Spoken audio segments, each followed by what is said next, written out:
"You mean nothing to me," he said, like he was commenting on the weather, not the fact that I was standing in front of him in a white dress that still smelled like fresh silk and decisions I didn't get to make.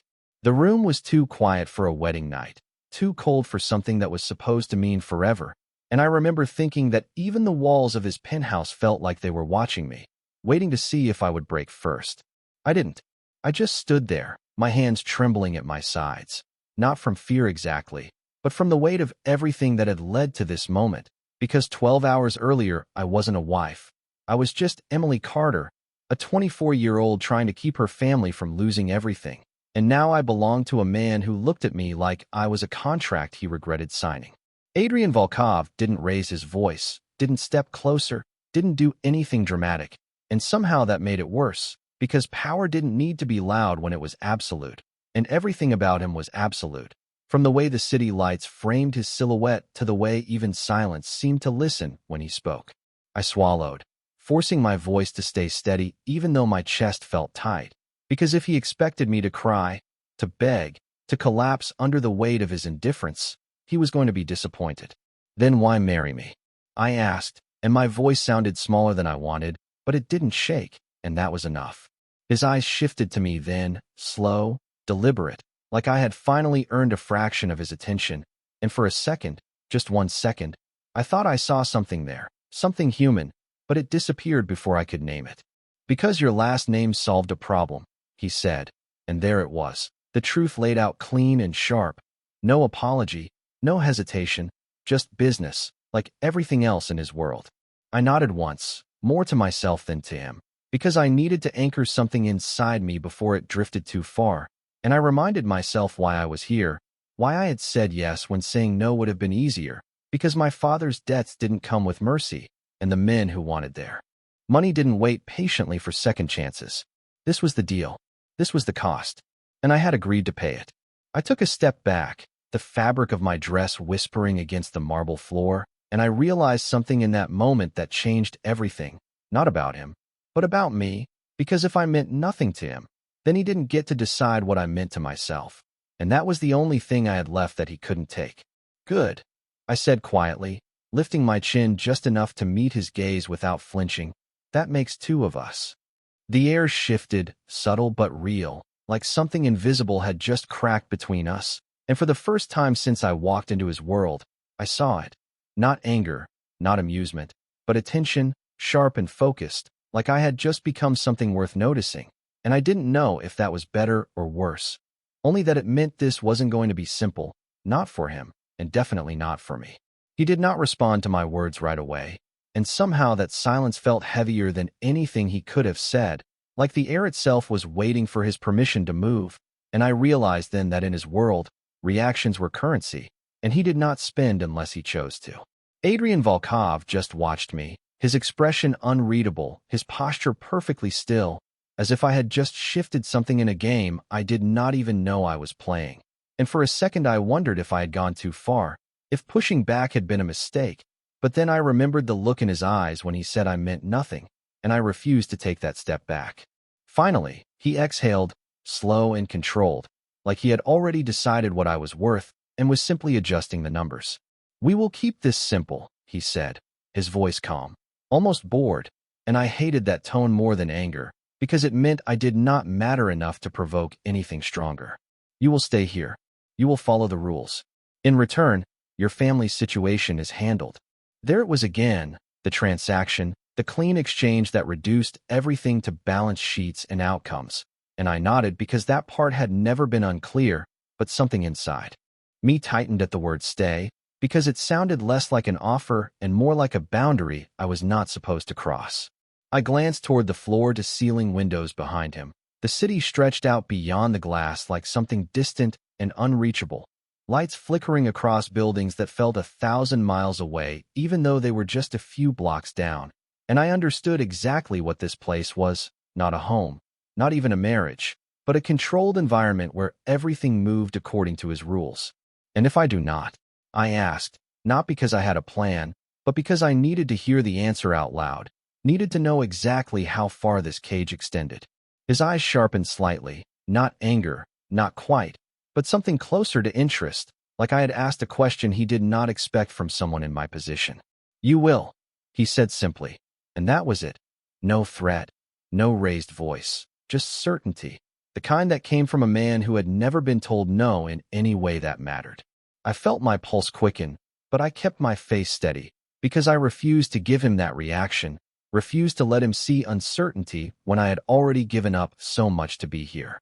"Then I guess we understand each other," I replied, and I turned before he could say anything else, because I needed space, needed a second to breathe somewhere that did not feel like it belonged to him. The hallway outside the bedroom was wide and quiet, lined with polished floors that reflected every step I took, and I noticed the details then, the subtle presence of security, the way doors were positioned, the cameras I almost missed if I did not look closely enough. And it hit me all at once that this place was designed for control, not comfort, every corner intentional, every movement observed. I slowed near a large window at the end of the hall, pressing my hand lightly against the cool glass as I looked down at the street far below, cars moving in neat lines, people walking freely without knowing how valuable that freedom actually was. And for the first time since the wedding, the weight of it settled in my chest. Not panic, not yet, but something quieter, something sharper. The realization that I had stepped into a world that did not bend, did not negotiate, and did not forget. Behind me, I heard the faint sound of a door closing, controlled and precise, and I knew without turning that he had left the room, that he was already moving on to whatever came next in his world, because to him, this was done, decided, finished. But to me, it was just beginning, and as I stood there staring at a city I could no longer reach, one thought settled in my mind with unsettling clarity. I might have agreed to this marriage, but I had not agreed to disappear. I did not sleep that night. Not really, because every time I closed my eyes I saw the same thing. The way he looked at me like I was already accounted for, already placed into a category that required no further thought, and it stayed with me. That quiet dismissal, heavier than anything loud or dramatic could have been, and by the time the first light of morning slipped through the massive windows, I was already awake, sitting at the edge of a bed that felt too large, too untouched, like it belonged to a life I had not agreed to live. The city looked different in the daylight, less mysterious, more real, but somehow even farther away, like I was watching it through glass that did not open, and I stood there for a long moment, trying to remember what normal felt like, trying to hold on to the version of myself that existed before all of this, before contracts and vows that sounded more like negotiations than promises. A soft knock at the door pulled me back, gentle but precise, and when I turned, a woman stepped inside, dressed in a tailored uniform that matched the quiet elegance of the penthouse, her posture straight, her expression neutral but not cold. "Good morning, Mrs. Volkov," she said, and the title landed wrong, unfamiliar and heavy, like something I had not grown into yet, if I ever would. "My name is Clara. I am here to assist you." Assist. Another word that sounded polite but carried weight underneath, and I nodded slowly, watching her as she moved with practiced efficiency, setting down a tray of breakfast I had not asked for, adjusting details in the room like she had done this 100 times before. "You can call me Emily," I said quietly, because I needed at least one thing to stay the same, and she paused for just a second before inclining her head. "Of course, Emily." There was something in her tone, subtle but present, like she understood more than she was allowed to say, and I wondered how much she had seen, how many women had stood where I was standing now, trying to make sense of a life that had been decided for them. "What are the rules?" I asked before I could stop myself, because I needed clarity, needed structure, even if I did not like it, and Clara hesitated, choosing her words carefully. "You are free to move within the residence," she said, her voice calm, measured, "but certain areas are restricted. Security will accompany you if you wish to leave." If. The word lingered, and I let out a quiet breath, because that was not freedom, not really, it was permission dressed up as choice. I walked toward the tray, more out of habit than hunger, and noticed the details again, everything precise, everything controlled, down to the placement of a single cup, and I wondered if he noticed these things too, if he saw the world as something to arrange rather than experience.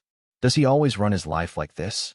I asked, not looking at her, because I did not want to seem too curious, too invested, but Clara answered anyway. Mr. Volkov values order, she said simply, and I almost smiled at that, because it felt like an understatement wrapped in politeness. And I picked up the cup, letting the warmth settle into my hands as I stared out at the city again. Order, control, structure. It all made sense for someone like him. Someone who built a world where nothing happened without intention. But I was not part of that design. Not really. I was inserted into it, placed like a piece that solved a problem, and the thought settled in my chest with quiet certainty. Because if he believed I would simply fit into the life he had already built, if he thought I would move according to rules I did not choose, then he did not understand me at all. And as I took a slow sip, letting the silence stretch just long enough to feel deliberate, truth became clear in a way that felt steady and unshakable. I might be in his world now, but I was not going to live in it on his terms. I learned the rhythm of the penthouse faster than I expected, not because I wanted to, but because everything here moved with a precision that made it impossible not to notice. The quiet footsteps of staff who appeared and disappeared without drawing attention, the subtle shifts in lighting as the sun moved across the skyline, the way doors opened before I reached them and closed the second I passed through, like the entire space was designed to anticipate rather than respond, and it unsettled me more than any locked door ever could. By the second day, I realized something else. I had not seen Adrien once since that night. Not a glimpse, not even a shadow, just the evidence of him in the way everything operated, the silent authority that lingered in every corner. And it felt strange, being married to someone who was both everywhere and nowhere at the same time. He is often away on business, Clara explained when I asked, her tone neutral as always. But there was a pause before the word business, like it carried meanings she was not allowed to explain, and I did not press, because I already understood enough to know that his world did not come with easy answers. Instead, I focused on what I could control, small things at first, like choosing to walk through every accessible room in the residence, mapping it in my mind, learning where the cameras were placed, where the guards stood, how long it took for someone to notice if I changed direction without warning. And it was not about escape. Not yet. It was about understanding the boundaries before deciding how to push them. The library became my first refuge, a quiet space lined with dark wood shelves and books that looked untouched, like they were there for appearance rather than use. And I ran my fingers along the spines one afternoon, grounding myself in something real, something that did not belong to him in the same way everything else did. You are not required to stay inside all day, Clara said gently from the doorway, and I glanced back at her, raising an eyebrow. But I am required to be escorted if I leave, I replied, and she did not deny it, which was answer enough. I turned back to the shelves, pulling out a book at random, not because I wanted to read, but because I wanted to feel like I was choosing something, anything, even if it was small. Then I would like to go outside, I said after a moment, the decision settling into place with quiet certainty, and Clara hesitated just long enough for me to notice.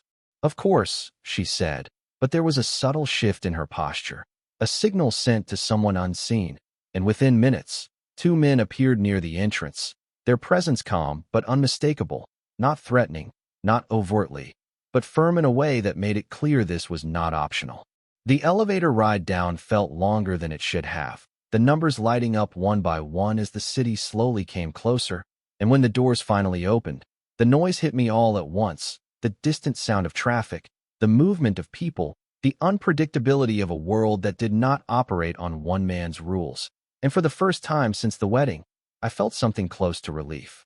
I stepped outside, the air cooler than I expected, carrying the scent of the city in a way that felt familiar and grounding, and I took a slow breath, letting it settle in my lungs like proof that I was still part of something larger than the walls I had left behind. The guard stayed a few steps back, close enough to follow, far enough to pretend I had space, and I walked forward without looking at them, focusing instead on the sidewalk beneath my feet, on the people passing by who did not know who I was, what I had become, and for a moment, just a moment, I felt almost normal. Then I heard it, a voice from across the street, faint but clear enough to make my chest tighten, someone calling my name like it belonged to a different life, and I froze before I could stop myself, because I knew that voice, I knew exactly who it was, and the realization hit me all at once with a sharp, undeniable clarity. This life might have new rules, new walls, new names, but the past did not disappear just because. Someone powerful decided it should. I did not turn right away, because some part of me already knew that if I did, everything I had just started to understand about my new life would shift again, and I was not ready for that. Not standing on a sidewalk where strangers passed by without noticing the tension building in my chest, without realizing how one familiar voice could unravel everything I had been trying to hold together. Emily. It came again, closer this time, and I closed my eyes for half a second before turning, slow, controlled, the way I had learned to move inside that penthouse, like every reaction mattered. It was Daniel. Of course it was Daniel. He stood across the street, slightly out of breath like he had been running, his dark hair messy in a way that made him look exactly like the version of my life that existed before all of this, before contracts and last names that did not feel like mine, before I became something that needed security to step outside. For a second, neither of us moved, the distance between us filled with everything unsaid, everything that could not fit into a single moment, and I saw it in his face, confusion, relief, something sharper underneath, like he was trying to piece together a version of me that no longer matched what he remembered. "What are you doing here?" he asked, his voice lower now, careful, like he was aware of the men standing behind me even if he did not fully understand who they were. I glanced back instinctively, catching the subtle shift in their posture, not aggressive, not overt, but alert, like this interaction had already been noted, already filed into whatever system governed my movements now, and I turned back to Daniel, forcing a small, steady breath. "I live here," I said, and the words sounded strange even to me. Too simple for something that carried so much weight, and his expression tightened immediately. "Here," he repeated, glancing up at the building behind me, the realization hitting him in pieces, slow and incomplete. "Emily, this place is not just—" He stopped himself, running a hand through his hair like he always did when he was trying to think faster than his emotions would allow. And I felt something twist in my chest, because this was familiar, this was safe, this was everything I had known before I walked into a life that did not leave room for explanations. "I got married," I said before he could finish, because there was no easy way to say it. No version that would make sense without raising more questions than I could answer, and the silence that followed felt louder than anything else around us. "Married?" he echoed, disbelief clear in his voice, and I saw the moment it clicked, the way his eyes shifted, taking in the subtle details I had stopped noticing, the way the guard stood just close enough, the way I did not move freely, the way everything about this situation did not align with anything normal. "To who?" he asked, quieter now, more careful, like he already knew the answer was not going to be simple. I hesitated, not because I did not know what to say, but because saying his name out here, in the open, felt like crossing another invisible line, and I realized then how deeply this world had already started to shape me. "Adrien Volkov," I said finally, watching the name land, watching the recognition spread across his face in a way that made my stomach drop, because he knew it, maybe not the details, but enough to understand that this was not just a marriage, not just a choice. "Emily," he started, but he did not finish, because what was there to say? What words could possibly make sense of something like this without breaking it apart completely? And for a second, I wanted him to try anyway, wanted him to say something that would pull me back into a version of myself that still felt like mine.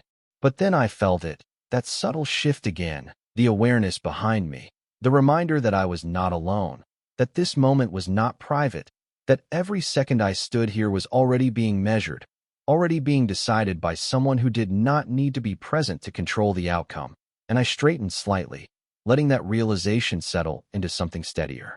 "I have to go," I said, softer than I intended, and his eyes widened just enough to show that he understood what I was not saying, that this was not about choice, not. "Really, Emily, wait," he called as I turned, but I did not stop this time, because stopping would mean explaining, and explaining would mean breaking rules I did not fully understand yet, and as I walked back toward the building, the glass doors reflecting a version of me that looked composed but felt anything but, one thought echoed louder than the rest. I had stepped into a world where even the past had rules, and I was just starting to learn what happened when you try to break them.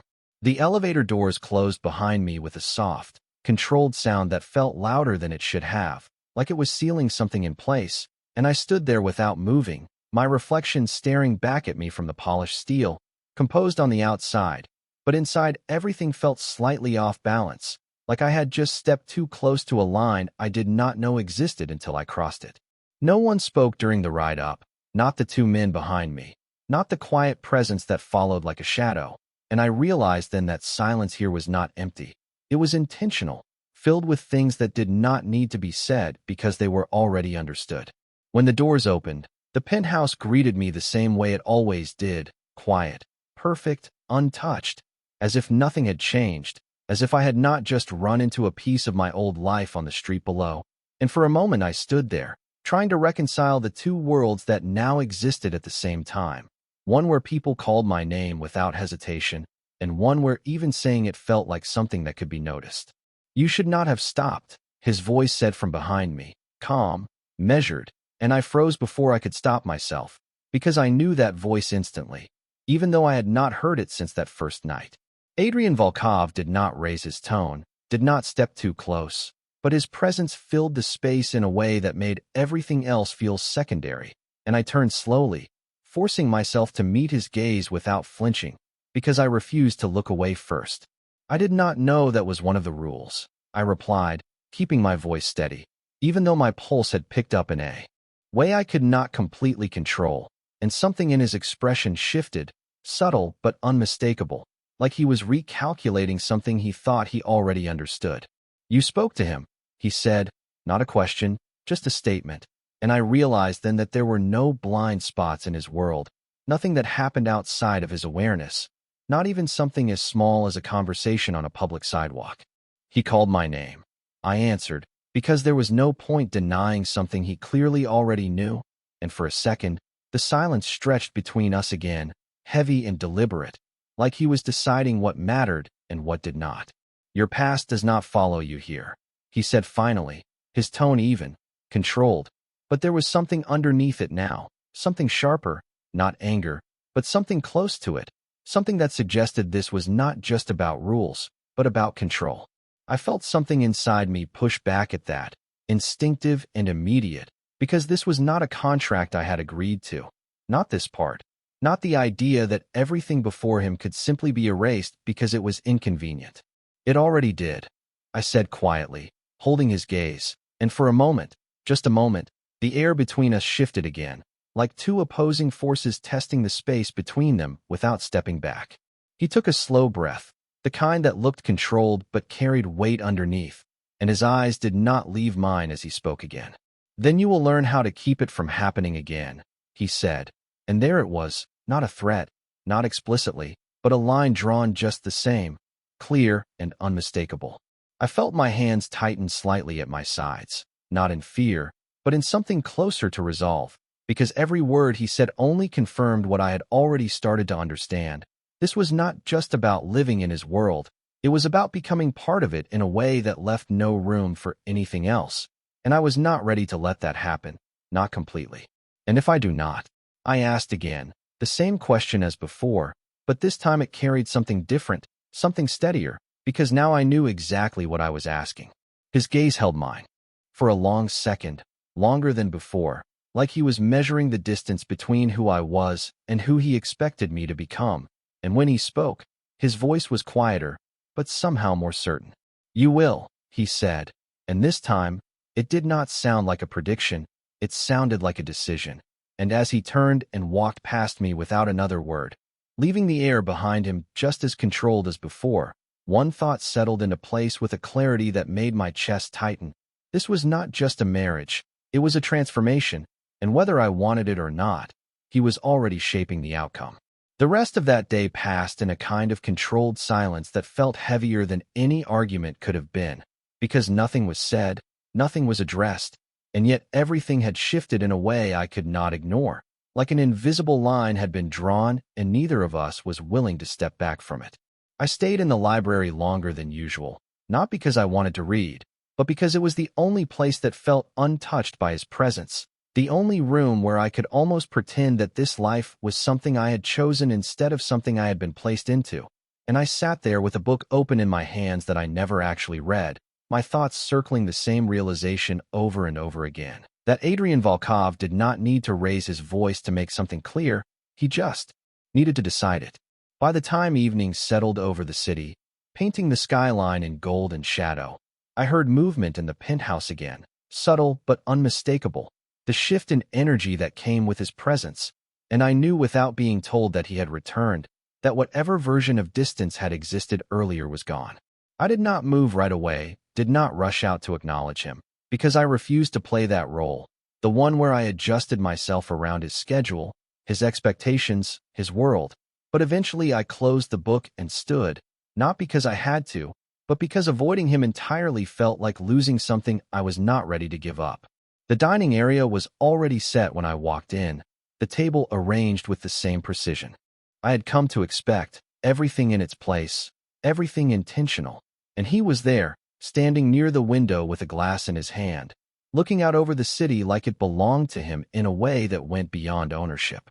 He did not turn when I entered, did not acknowledge me immediately, and for a second I wondered if he even realized I was there. But then he spoke, his voice carrying easily across the space without needing to rise. "You tested a boundary today," he said, calm, direct, and I stopped a few steps inside the room, the words settling between us with quiet weight. "I spoke to someone I knew," I corrected, because the distinction mattered, at least to me, and he finally turned then, his gaze finding mine with that same steady intensity that made it impossible to look away without feeling like I had given something up.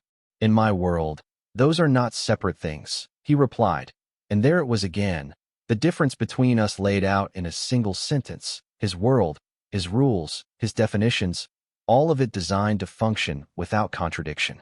I felt something in me push back at that, not loudly, not recklessly, but firmly enough to hold its ground. "Then maybe your world is too small," I said before I could stop myself, the words slipping out with more honesty than caution, and for a second, the silence that followed felt different, sharper, like I had stepped closer to something I did not fully understand yet. His expression did not change immediately, but there was a shift, subtle but real, something in his posture tightening just enough to signal that this had landed in a way my other words had not. "You think this is about size?" he asked, his voice quieter now, but carrying something deeper underneath, something that felt less like dismissal and more like interest. "I think it is about control," I answered, because there was no point pretending otherwise, not when everything about this place, this life, this arrangement was built on it. He watched me for a long moment, longer than before, like he was seeing something he had not expected, something that did not fit into the category he had already assigned to me, and when he finally spoke, again his voice had shifted just slightly, not softer, not warmer, but different in a way I could not quite name. "Control keeps things from breaking," he said, and for the first time, it did not sound like a rule, it sounded like something he believed, something that had been proven to him in ways I did not understand. I held his gaze, considering that, weighing it against everything I had seen so far, everything I had felt, and I realized then that this was not just a battle of rules or boundaries. It was something deeper, something rooted in how we each saw the world and our place in it. "Or it keeps them from being real," I said quietly, and the words hung there between us, unresolved, unfinished, like a question neither of us was ready to answer. And as the city lights flickered behind him, casting shadows that shifted with every passing second, I understood something with a clarity that felt both unsettling and inevitable. This was not just about surviving his world anymore. It was about whether either of us was willing to change it. The silence that followed my words did not feel empty this time. It felt charged, like something had shifted beneath the surface that neither of us was willing to fully acknowledge yet. And for a moment, neither of us moved, the space between us holding more weight than anything either of us had said.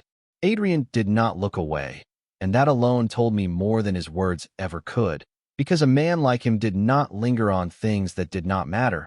And yet here he was, still watching me like I had just introduced something into his world that he could not immediately control. I became aware of the smallest details then, the way his fingers tightened slightly around the glass in his hand, the way his shoulders held just a fraction more tension than before, and it was subtle, so subtle that most people would have missed it. But I did not, because I was learning him the same way I had learned this place, piece by piece, detail by detail, until a pattern started to form. "You speak as if you understand what this world requires," he said finally, his voice even. But there was something underneath it now, something less certain than before, and I realized that this was the first time he was not simply stating a rule, he was questioning something, even if he would never admit it out loud. I took a slow breath, steadying myself, because this was not a moment to react impulsively. This was a moment to choose carefully, and I met his gaze without hesitation. "I understand what it costs," I replied, and the truth of it settled between us with a quiet finality that neither of us could ignore, because cost was something he understood better than anyone. His expression did not change immediately, but I saw it again, that slight shift, that recalculation, like he was adjusting something internally that had been fixed for a long time. And for the first time since I had met him, I wondered what had shaped him into this, what had made control feel like the only way to keep anything from falling apart. He set the glass down then, slow and deliberate, the sound of it against the table precise, controlled, and when he stepped closer, it was not sudden, not aggressive, just intentional in a way that made the distance between us feel smaller without becoming threatening. "You think this is about me," he said, quieter now, his voice carrying a weight that felt different from before, less like authority and more like something closer to truth. And I did not move, did not step back, even though everything in me was aware of how close he was, how easily he could reclaim control of this moment if he chose to. "I think this is about what you believe you cannot lose," I answered, and the words felt steady, grounded in something deeper than defiance, something that had nothing to do with challenging him and everything to do with understanding him. For a second, just a second, something broke through, not completely, not enough to change everything, but enough to see it, the flicker of something human behind the control, something that had been buried under years of decisions that prioritized survival over anything else. His jaw tightened slightly, and he looked away for the briefest moment, like that was all he was willing to allow, and then it was gone, replaced by the same composed exterior that defined everything about him. "You are here because of a choice," he said, his tone returning to something more familiar, more controlled, but it did not carry the same finality it had before, and I realized that was the difference, not in what he said, but in how he said it. "So are you," I replied quietly, and that was the moment everything shifted again, not loudly, not dramatically, but in a way that felt deeper, more permanent, because this was no longer just about rules or resistance. It was about recognition, the understanding that neither of us was as unaffected by this as we had tried to be. The room felt different after that, the air heavier, the silence more deliberate, and when he stepped back, creating distance again, it did not feel like control, it felt like space, like something he needed rather than something he demanded. I watched him for a second longer, trying to understand what had just happened, trying to make sense of a man who could command an entire world without hesitation, but hesitated for a fraction of a second when faced with something he could not immediately define. And as I turned away, the realization settled into place with quiet certainty. This was not just a battle of power anymore. It was the beginning of something neither of us had planned for, something that could not be controlled in the same way as everything else, and that made it the most dangerous thing of all. The night settled slowly after that, not with resolution, not with peace, but with a quiet understanding that something had shifted in a way neither of us could undo. And I felt it in the way the penthouse seemed to breathe differently. Like even the walls had noticed the change, subtle but undeniable. I stood by the window long after he left the room, watching the city move below in patterns that felt distant and familiar at the same time. And for the first time since I arrived, I did not feel like I was just observing it. I felt like I was standing at the edge of something, something uncertain, something that could pull me in if I was not careful. The reflection in the glass showed me a version of myself I was still trying to understand, the same face, the same eyes, but something steadier underneath, something that had not been there before, and I realized that this place, this arrangement, had already started to change me, not in the way he expected, not in the way his world demanded, but in a way that made me more aware, more deliberate, more unwilling to disappear into something I did not choose. I heard his footsteps again later, not close, not approaching, just passing through the space like he always did, controlled and purposeful, and I did not turn this time, did not acknowledge it, because I understood now that not every moment needed to be answered, not every silence needed to be filled. Morning came without ceremony. light filtering through the windows and soft lines that stretched across the floor, and I moved through the space with a quiet confidence I had not felt before, not because anything had changed around me, but because something had shifted inside me, something that made the rules feel less absolute than they had the day before. Clara noticed it immediately. I could see it in the way her eyes lingered for a second longer, the way her posture adjusted slightly, like she was recognizing a difference she could not quite name. "You slept well?" she asked gently, and I nodded, even though it was not entirely true, because rest did not always come from sleep. Sometimes it came from understanding something that had been unclear before. "I would like to go out again," I said, the words steady, intentional, and there was no hesitation this time, no pause before she responded, just a quiet nod that told me the request had already been expected. The guards were there again, the same distance, the same controlled presence, but this time it felt different, not because they had changed, but because I no longer saw them as something to resist immediately, but as something to understand, something to navigate. The city greeted me the same way it had before, busy, unaware, alive in a way that did not require permission, and I walked forward without looking back, letting the rhythm of it settle into me, reminding me of who I was outside of everything that had been placed on me. I stopped at the edge of the sidewalk for a moment, watching people pass, listening to conversations that had nothing to do with power or control or contracts, and I realized something then, something simple but grounding. This world still existed for me, not fully, not freely, but it was not gone, not erased, not the way he had suggested it could be. When I turned back toward the building, I saw him standing just inside the glass doors, not hidden, not distant, just there, watching, and for a second, our eyes met through the reflection, through the barrier that separated his world from everything else. And there was no anger there, no command, just that same quiet intensity, but different now, less certain, more aware. I held his gaze for a moment longer than I had before, not as a challenge, not as defiance, but as acknowledgement, because whatever this was becoming, it was no longer one-sided, no longer something he controlled without resistance. Then I looked away first, not because I had to, but because I chose to, and I stepped back inside without hesitation, without asking, without waiting, and as the doors closed behind me, one thought settled into place with a clarity that felt stronger than anything that had come before. He may have decided that I meant nothing, but he was the one who started to notice when I refused to believe it.